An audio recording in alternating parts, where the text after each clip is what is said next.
নমস্কার, tutor topic চ্যানেলের পক্ষ থেকে সবাইকে স্বাগতম।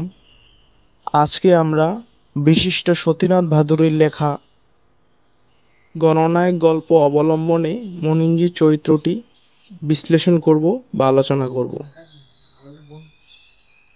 কাহিনীর মধ্য থেকে যে চরিত্রটি প্রধান হয়ে ওঠে সেটি নায়ক চরিত্র।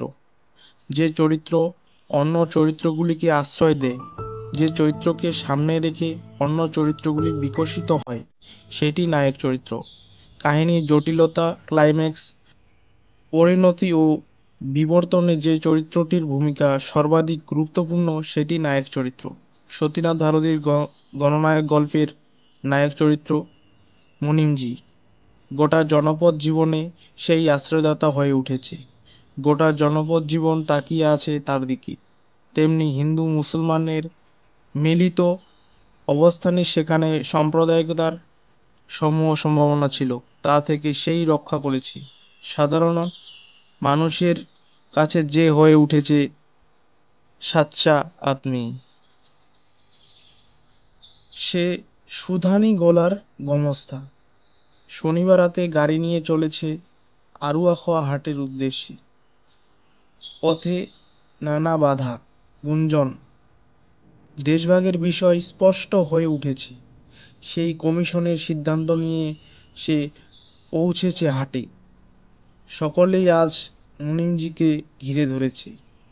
সে যেন হয়ে উঠেছে বিশ্ববিশ্রুত দেশনায়ক। পশ্চিমদি পড়াগোসাই সকলেই নিজেদের স্বভূমির অবস্থান জানতে চায়। নিজের স্বভূমি কোন দিকে পড়ল ভেবে প্রত্যেকেই চিন্তিত।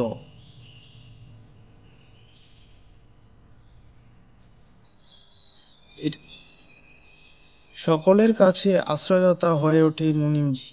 সেই সকল খবরের যেন গুপ্তচর, যে খবরের মধ্যে লুকিয়ে আছে মানুষের স্বপ্ন, আকাঙ্ক্ষা, দেশ ফিরে পাওয়ার বাসনা।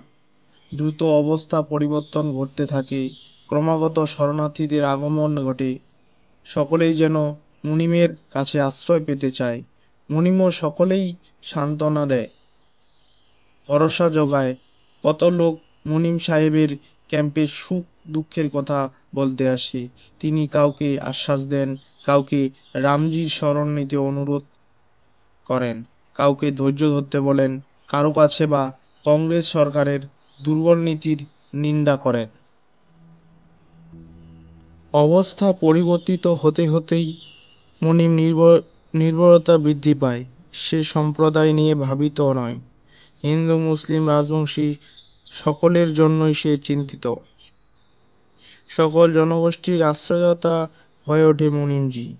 মুনিমজির দেওয়া পরামর্শ, সংবাদ সকলের মেনে নেয়। ধীরে ধীরে সময় বদলাতে থাকে। সাধারণ মানুষ তাকিয়ে থাকে কমিশনের রায়ের দিকে।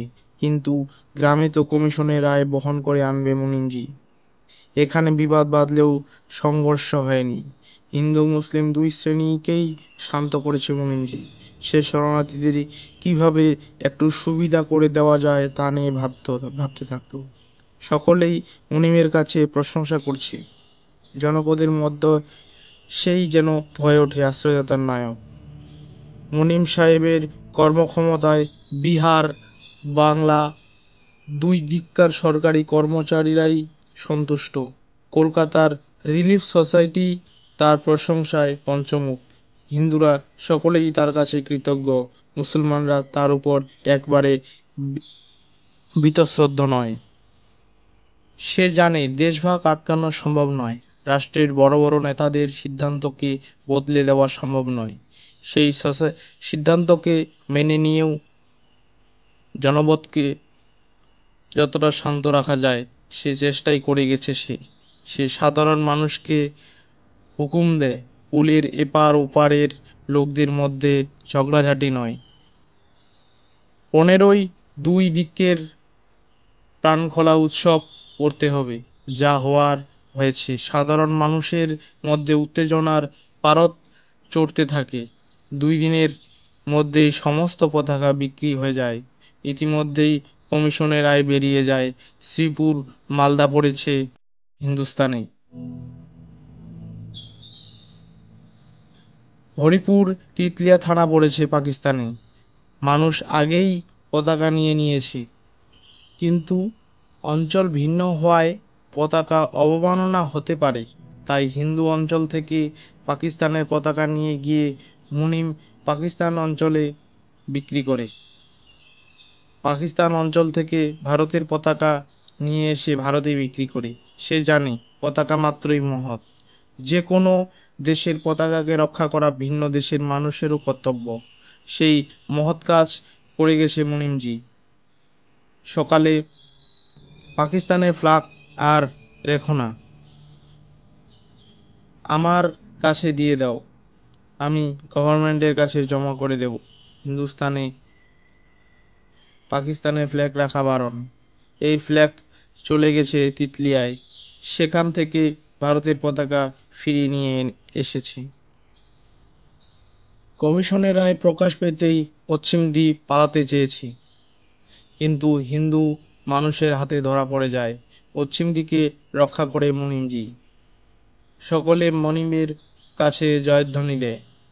তেমনি ক্যাম্প থেকে শোনা যায় মুনিমের নামে জয়ধ্বনি।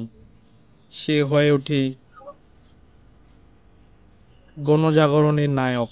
সে গণনায়ক হলেও রক্তমাংসের মানুষ, ফলে লাভ লোকসানের হিসাব করতেই হয়। পতাকা বিক্রি করে যা লাভ হয় তা নিয়ে সে আত্মমগ্ন। গল্পের বয়ানে পাই একই জিনিস দু বার করে বেচবেন। তিনি হিসেব করেন সব মিলিয়ে তার কত হলো।